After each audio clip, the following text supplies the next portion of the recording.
17/4/2024 நாடாளுமன்ற அனைத்துக் கட்சி பரப்புரை திருமயம். நாம் இப்பொழுது திருமயம் கோட்டை பெருமாள் கோவிலையும் சிவன் கோவிலையும் ஒரு சேர பார்த்து கொண்டிருக்கின்றோம். நேயர்களே, நமக்கு ஒரு பண்பான வேண்டுகோள். இந்த கோட்டையை சுற்றி நாம் தெருவை சீராக அமைத்து அழகுற அமைத்து தர வேண்டும் என்று நாம் அரசியல் தலைவர்களையும் மற்றும் இங்கு இருக்கக்கூடிய மக்களையும் நாம் பணிவார கேட்டுக்கொண்டு இப்பொழுது நாம் அரசியல் பரப்புரைக்கு உள்ளே செல்வோம். அதற்கு முன்னர் நமது சேனலை சப்ஸ்கிரைப் செய்யுங்கள், மீண்டும் ஷேர் செய்யுங்கள். தொடர்ந்து நாம் காணொளிக்கு உள்ளே செல்வோம்.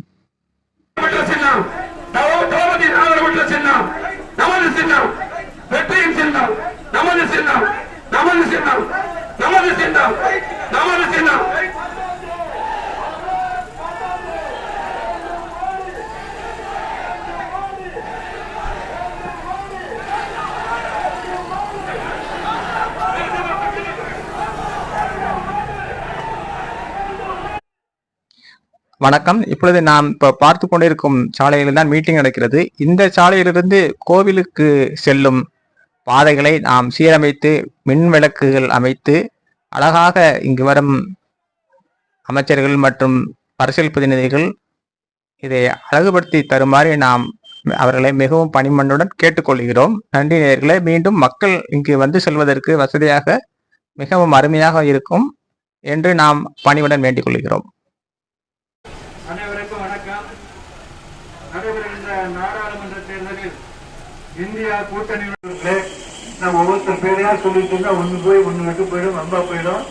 எனவே இறுதிக்கட்ட பிரச்சாரம் அனைவரையும் நாங்கள் வரவேற்று, ஏனென்று சொன்னால் இந்த 18 நாட்கள் உழைப்பு என்பது நீங்கள் தந்திருக்கிற உழைப்பு கடுமையான வெயிலிலே மிக சிறப்பான உழைப்பை தந்திருக்கிறீர்கள். அதற்கான பலன் ஜூன் 4ஆம் தேதி நிச்சயமாக மிக பெரிதாக இருக்கும் என்கின்ற நம்பிக்கை எங்களுக்கு உண்டு. களத்தில் இன்றைக்கு எதிரிகள் கிடையாது என்று நாம் எண்ணி சும்மா இருந்து விடக்கூடாது, சோர்ந்து விடக்கூடாது. எதிரிகள் இருப்பதாக எண்ணி மிக சிறப்பாக நாம் பணியாற்ற வேண்டும் என்பதை நான் கேட்டுக் கொண்டிருக்கிறேன். எனவே யாருமே மெத்தனமாக இருந்து விடாதீர்கள். அடுத்த 48 மணி நேரமும் மிக சிறப்பாக நீங்கள் எல்லாம் பணியாற்றி நம்முடைய இந்தியா கூட்டணியுடைய வேட்பாளர், இந்திய தேசிய காங்கிரசுடைய வேட்பாளர், நம்முடைய இன்றைய நாடாளுமன்ற உறுப்பினர், இனி நாளைக்கும் அவர்தான் நாடாளுமன்ற உறுப்பினர், நம்முடைய அன்புக்குரிய சகோதரர் கார்த்திக் சிதம்பரம் அவர்களை பெருவாரியான வாக்கு வித்தியாசத்திலே வெற்றி பெற செய்து தர வேண்டும் என்று உங்களை எல்லாம் தாழ்மையோடு கேட்டுக்கொள்கிறேன். இந்த தேர்தலை பொறுத்த வரைக்கும் ஒரு வித்தியாசமான தேர்தல். இது ஒரு ஜனநாயக போர். யார் ஆட்சிக்கு வர வேண்டும் என்பதை விட யார் வரக்கூடாது என்பதிலே நாம் அதிகமாக அக்கறை காட்ட வேண்டிய தேர்தல். இந்தியா கூட்டணி வெல்ல வேண்டும், ஆட்சியை பிடிக்க வேண்டும், அப்போதுதான் இந்தியாவுக்கு நல்லது. அதனாலதான் மோடி இந்தியா என்கின்ற பெயரே இப்போது இருக்கின்றார். பாரத் அவர் சொல்லுவார். ஆனால் மோடி பிரதமராக வரக்கூடாது என்பதற்காக நடக்கின்ற தேர்தல் தான் இந்த தேர்தல் என்பதை மறந்து விடாதீர்கள். இதுவரைக்கும் யார் ஆட்சிக்கு வர வேண்டும், யார் வரக்கூடாது அப்படித்தான் நடக்கும். ஆனால் இவர் பிரதமராக வரக்கூடாது, பாரதிய ஜனதா கட்சி அதனுடைய கூட்டணி வெற்றி பெறக்கூடாது என்பதற்காக நடக்கின்ற தேர்தல் தான் இந்த தேர்தல். இப்படிப்பட்ட ஒரு தேர்தல் மோடி வந்துட்டாருன்னு நம்ம கதி அதோ கதிதான். ஏன்னா இந்தியா இருக்குமா இல்லையா என்பது சந்தேகம். அடுத்து நம்ம வாக்களிக்கக்கூடிய வாய்ப்பு கிடைக்குமா கிடைக்காதா அதுவும் சந்தேகம். ஏன் இதையெல்லாம் சொல்லுகிறோம் என்று சொன்னா, இன்னைக்கு நம்முடைய இந்திய பிரதமர் மோடி உலக சுற்றுப்பயணம் தான் செய்வார். தேர்தல் காலத்துல மட்டும்தான் அவர் இந்தியாவில் இருப்பார். மீதி நேரத்திலாம் வெளிநாட்டில் இருப்பார். வெளிநாட்டில இருக்கக்கூடிய ஒரு பிரதமர் வேண்டுமா, இந்தியாவில் இருக்கக்கூடிய பிரதமர் வேண்டுமா? இந்தியாவுக்கு இந்திய பிரதமர் தானே வேணும், வெளிநாட்டு பிரதமர் வேண்டாம்ல. வெளிநாட்டுக்கே போய் அங்கேயே இருக்கக்கூடிய ஒரு பிரதமர் பல நாடுகளை சுற்றி வருவார், வரட்டும். ஆனா அதற்காக இந்தியாவில் பாராளுமன்றம் நடக்கின்ற போது கூட அங்கே போகாமல் வெளிநாட்டு சுற்றுப்பயணம் மேற்கொள்ளுகிற ஒரு பிரதமர் இந்தியாவுக்கு தேவையா என்பதை எண்ணி பாருங்க.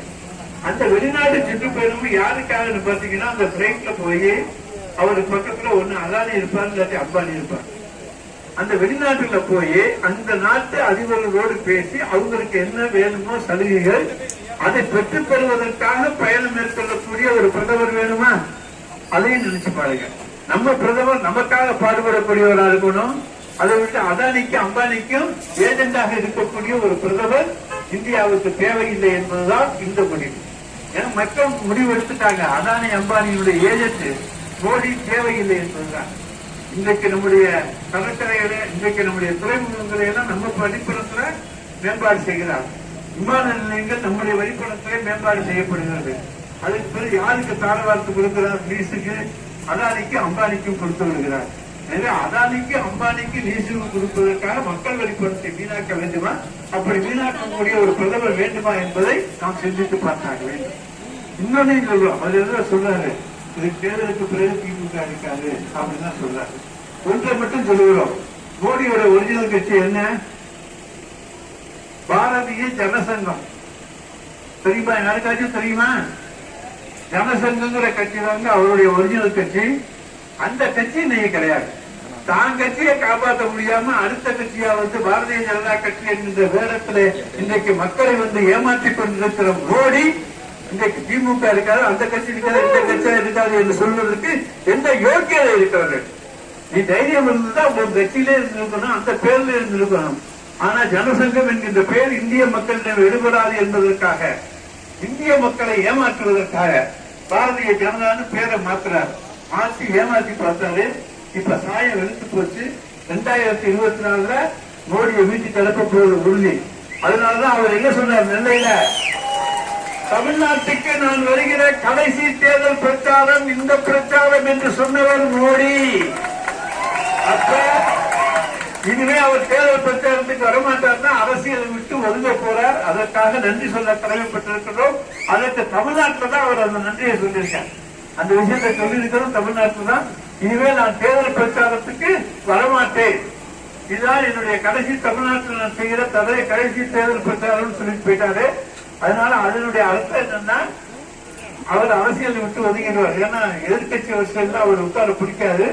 எனவே அவர் நிச்சயமாக அரசியல் விட்டு ஒதுங்க போவதால் அந்த நாள் இந்தியாவினுடைய பொற்காலமாக பொன்னாளாக இருக்கும். நாம் எல்லாம் மலர்ந்து வரவேற்கின்ற நாளாக அந்த நாளும் அமையும். ஏன்னா ஒரு தனி மனிதன் இந்திய மக்களுடைய 140 கோடி மக்களுடைய வெறுப்பை சம்பாதிக்கக்கூடிய ஒரு தனி மனிதனாக அவர் 10 ஆண்டு காலத்திலே இந்தியாவுடைய பிரதமராக இருந்திருக்கிறார் என்று சொன்னால் இதை விட வெட்கக்கேடு அவருக்கு என்ன இருக்க முடியும் என்பதை நீங்கள் எண்ணி பார்த்தாக வேண்டும். எனவே அப்படிப்பட்ட மோடி ஆட்சியை நாம் தூக்கி எறிந்தாக வேண்டும். செத்துப்போன பொருளாதாரத்துக்கு ஒரு நிதி மந்திரி. இன்னைக்கு மோடி ஆட்சியிலே செத்துப்போன பொருளாதாரத்துக்கு ஒரு நிதி மந்திரி. அதே போல விட்டுவிட்ட விமான நிலையங்களுக்கு ஒரு விமான நிலைய மந்திரி, விமானத்துறை மந்திரி. விற்க போகிற ரயில்வே துறைக்கு ஒரு ரயில்வே அமைச்சர், விற்க போகிற ரயில்வே துறைக்கு ஒரு ரயில்வே அமைச்சர், அனைத்து துறைகளையும் விற்பதற்காக ஒரு பிரதம அமைச்சர். இப்படிப்பட்ட ஒரு அமைச்சரவை தேவையா என்பதையும் நீங்கள் எண்ணி பார்க்க வேண்டும். எனவே அந்த அமைச்சரவையை தூக்கி எறிவோம், மோடி அரசை தூக்கி எறிவோம். அதற்காக நமக்கு கிடைத்திருக்கிற நாள் தான் ஏப்ரல் 19. அந்த தினம் சிவகங்கை தொகுதியை பொறுத்த வரைக்கும் நம்முடைய வாக்குகளை எல்லாம் நாம் கை சின்னத்திலே தந்து நம்முடைய வேட்பாளரை பெருவாரியான மக்கள் வித்தியாசத்திலே வெற்றி பெற செய்வோம். நம்முடைய மாண்புமிகு தமிழ்நாடு முதலமைச்சர் ஜூன் 5ஆம் தேதி டெல்லிக்கு போகிற பொழுது 40க்கு 40 என்கின்ற நாடாளுமன்ற உறுப்பினர்களோடு டெல்லி மண்ணிலே காலை வைப்பார். அப்பொழுது டெல்லியே அவரை வரவேற்கும். இந்தியாவிலே வேறு எந்த மாநிலத்துக்கும் கிடைக்காத மிகப்பெரிய வெற்றியை பெற்றுத் தரக்கூடிய ஒரு அரசியல் தலைவராக மாண்புமிகு தமிழ்நாடு முதலமைச்சர் தலைவர் தளபதி இருப்பார். அவருடைய குரலுக்கு அங்கே மரியாதை இருக்கும். நாம் கேட்கின்ற கோரிக்கைகள் நிறைவேறும். தமிழகத்துக்கு வேண்டிய நிதிகள் கிடைக்கும். அந்த நிதி ஆதாரம் மூலமாக இன்னும் பல நல்ல திட்டங்களை மக்களுக்கு நாம் தர முடியும். அப்படி தருவதற்கு நீங்கள் வாக்களிக்க வேண்டிய சின்னம் தான் கை சின்னம். மறந்து விடாதீர்கள், கை சின்னம். நன்றி, வணக்கம். I'm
Sri Balaji Bhakti. Subscribe, click bell button, like and share.